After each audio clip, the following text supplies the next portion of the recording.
โอ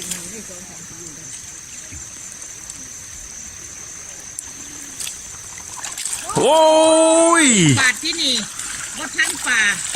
ว่าชั้นพันแม่นควายได้เป็นโลแล้วล่ะบาทนี้โอ้ยอันนี้ก็เป็นโลเลยยายเอ้ยก็ไม่ทันนะ2 โลหมดแล้วพูดอะไรเห็นบ่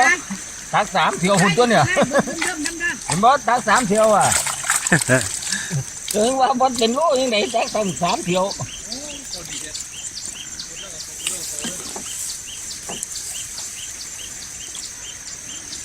มาแล้วครับมาแล้วครับไปบ้านบุ้นใกล้ๆจังนั่นล่ะอยู่บ่เฮ็ดเลยผมผู้ขาขาดต้นวันนั่นยังไม่อยู่เด้อโอ้โต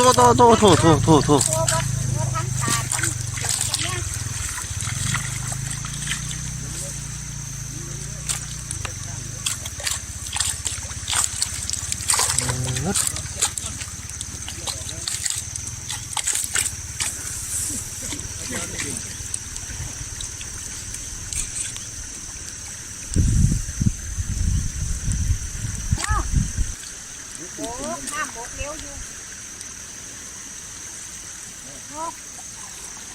ของลงมาเทียบกันบ้าเริ่มมาแล้วตาจะได้บาทละ3 ตัวเริ่มลายกันแล้วฉันหมด8 ตัวนี้ลงเลย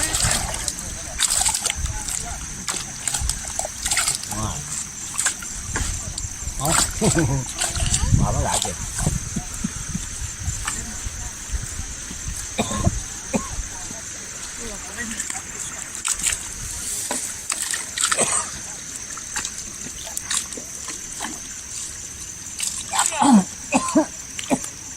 ปุ๋ยท่านเอาลงมาไป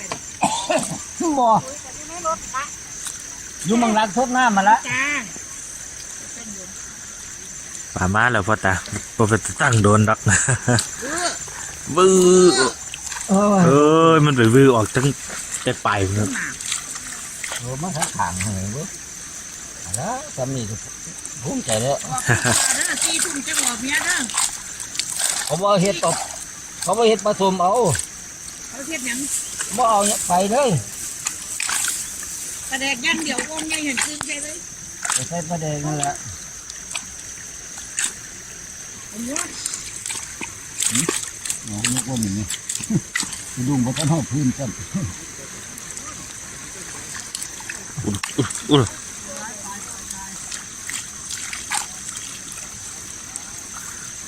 เว้ยสุดยอดครับป่าเต้นดีครับเต้นดีครับแต่เต้นออก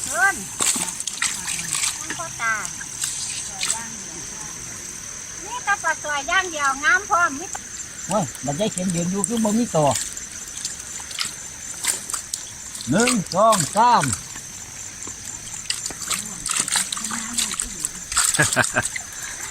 เห็นบ่โอ้ยประมาณนี้เนี่ย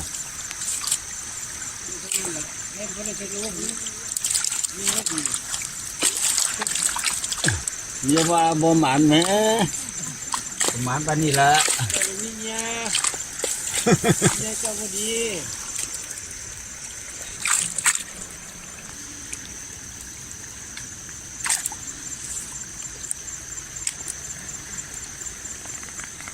เอา2 ตัว3ของคืนไปคืนมาเป็นไปกันนอก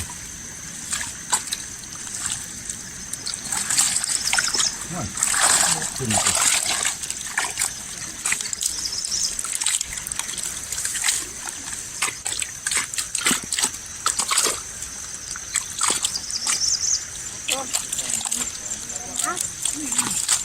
ตาเนี่ยเขาไปยังพูดบัตรเขาไปเลือกว่าหัก3 บาทได้ปลาตัวนี้ตัวนึง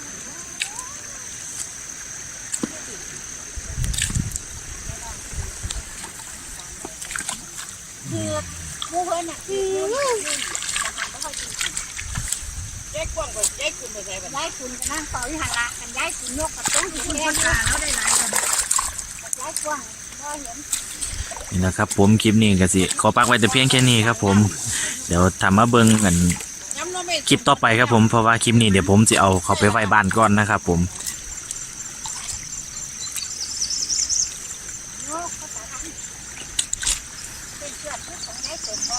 บ่มีมากเนี่ย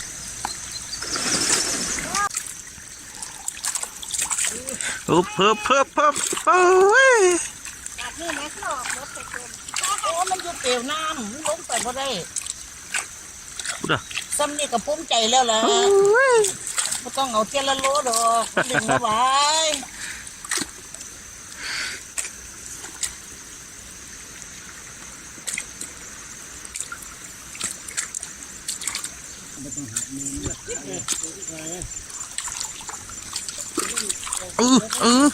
บ้าโอ้ยโอ้โหมาแต่ละบาทครับพูดอ่ะพูดอ่ะพูดอ่ะโทโท เจ้าเอาถุงปุ๋ยมาบ่ละจ้ะ มันล้มเลยข่อยไปจากกินที่ได้บนเอาผมไม่ได้ล้ม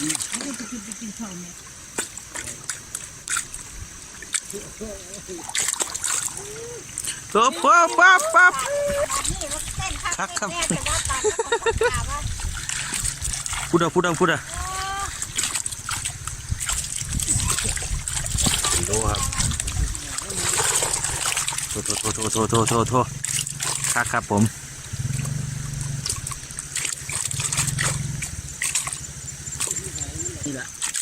แก้เตียงแม่เอาก็ได้ตัว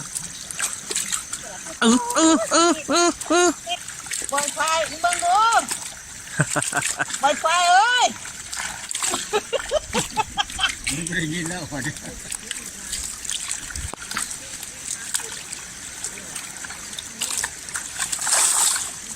ปาติโต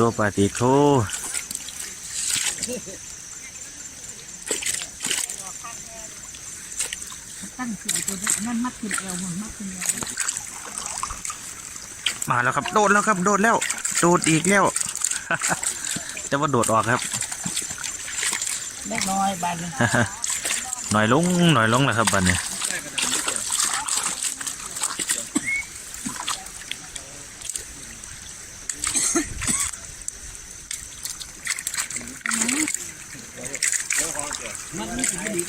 เอ้ยว่ามันบัดนี้สิขาดมันบ่ขาดด้วยครับยังมาเติมครับพูดอะ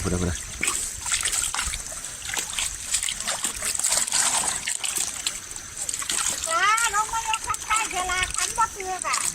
ต่อไปนี้ได้โยได้แค่บาท2 บาทโย โอ้มันก็ได้อยู่มันเตือกยุ่งขนาดก็ยกว่าอันละลูกโอ้ยกูย่านกูเด็กน้อยนี่เหยียบกูอยู่บ่พี่กูก็ตัวตุ่มจะเต้นดีตัวนั่นแหละมันยกมันปลาคุณตั้งหาใครมันลงได้นี่กว้างใส่กว้างที่ไหนอ่ะมันบ่ทันแล้วบางคนโลกกันใส่แต่พ่อโอ้อีกจักรอบดูลูกโอ้อีกจักรอบดูลูก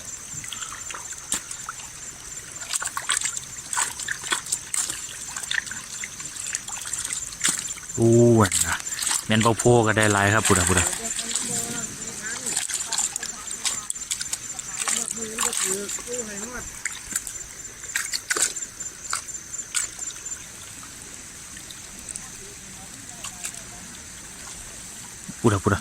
มึงดูพูดอะโอ้ยวันนี้ปลาบักแป๊บครับวันนี้มีป่นปลาซอยน้ำตัวหนึ่ง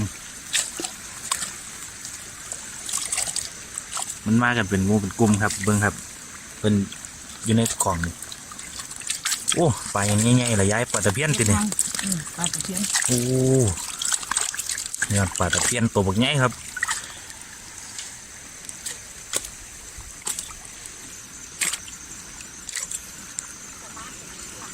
มันมาโอ้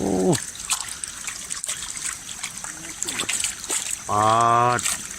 บาทนี่เกือบโลขาดที่2 ขีด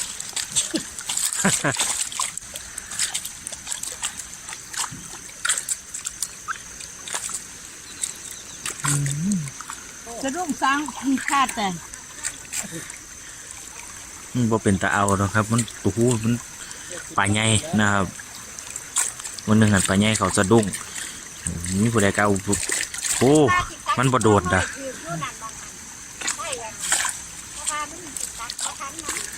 เฮ้ยน้ำสำนีครับพอดีก็ถึกหลายคนอยู่ครับมองนี้ก็โดดคือกันหรอวะ โดดออกหมด มันจะโดดออกพูดอ่ะ2 บาท 3 บาทได้โลนึงประมาณครับ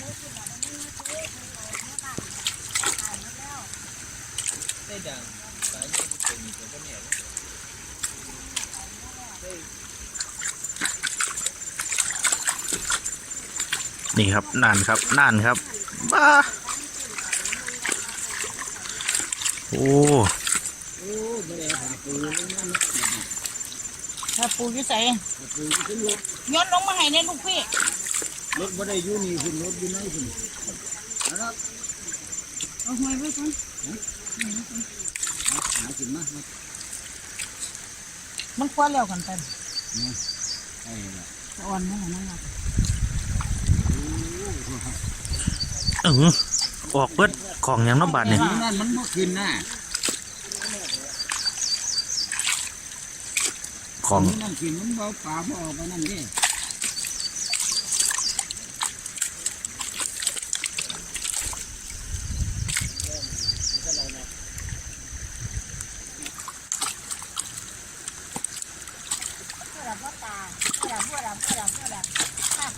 ไปแล้ว ออกไปข้างนอกโอ้ยเต้นออกเบิด 2 ตัวเทียนออกไปเปิดแล้วครับ ยกบ่ไหวอ่ะ เมื่อยแล้ว โมเมนต์มันผวมันอยู่เกี่ยวน้ำคุณ อ๋อมันน้ำอยู่หมองน้ำมันแห้ง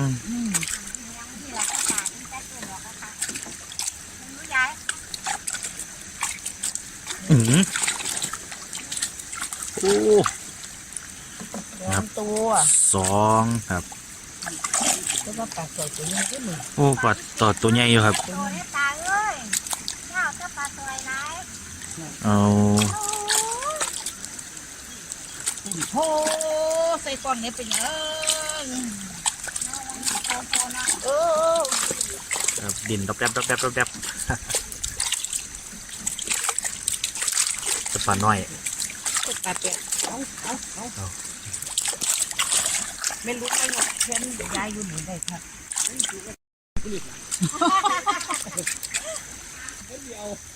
มันจะดุ้งอยู่แล้ว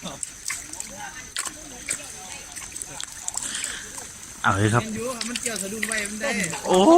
ออกไปแล้ว ได้3 ตัวออกเบิดลูกที่ร้านเลยได้ยินแต่เสียงกล้ามมันหมูกำลังสิไปใส่มันออกก่อน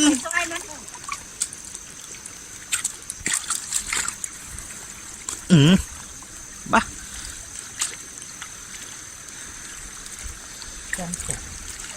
ปลาใหญ่จะมาหมุนขาคนอยู่รอหนีเด้อ ตื่นเด้อ จำมันบ่หมุนซื้อเล่นจำตึงไปแล้ว ล่มท่วนมือก็ได้เบิ่งว่ามันน้ำมันยังไหลครับมันน้ำมันบกลงไหลเติบมาเร็วกับไปเร็วครับน้ำแบบเนี้ยเบิ่งครับเบิ่ง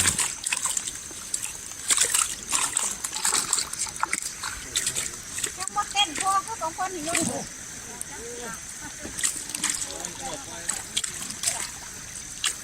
กินออกไปเบ้อ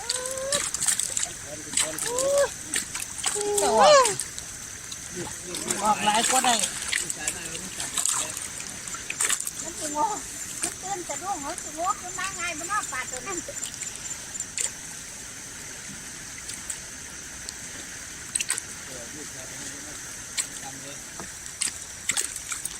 คุณหนุ่มโลของสุดล้นไก่กันนะ อืม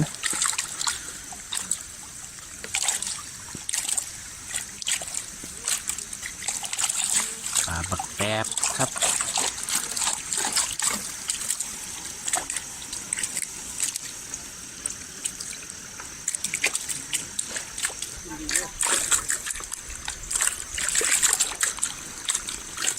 ไปแล้วครับโดดแล้วโดดแล้วโอ้ย มันมาเข่าสะดุ้งเขามันไปทาง โอ้มันเข้าไปตั้งกลางๆดิจ้ะ พระเอกหมอลำมาแล้ว กูเปลี่ยนมาหอดแล้ว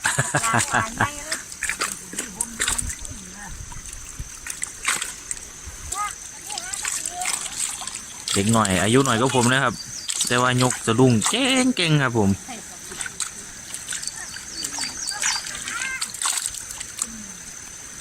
พูดครับก็สร้างอาชีพครับให้วันหยุดครับมื้อนี้เป็นอาชีพให้เพื่อไปโรงเรียนครับผมนี่มาอยู่หม่องย้ายเราถึกหม่องปลาหลายๆครับผมนี่ครับโอ้ยอร่อยจนได้ เอ้ยเบิดกำลังจะเป็นเด้อ โอ้มีแต่ตัวใหญ่ๆครับ3 ตัวครับมื้อนี้มาพร้อมฝนครับฝนตกฝนลิ้นปอกแป๊กอยู่นะครับ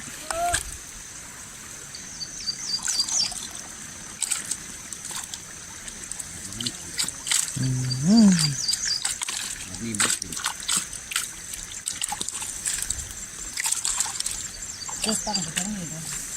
เขารู้อยู่มันสร้างไง ก็จะมากินว่าบ้างกิน นั่นนะกิน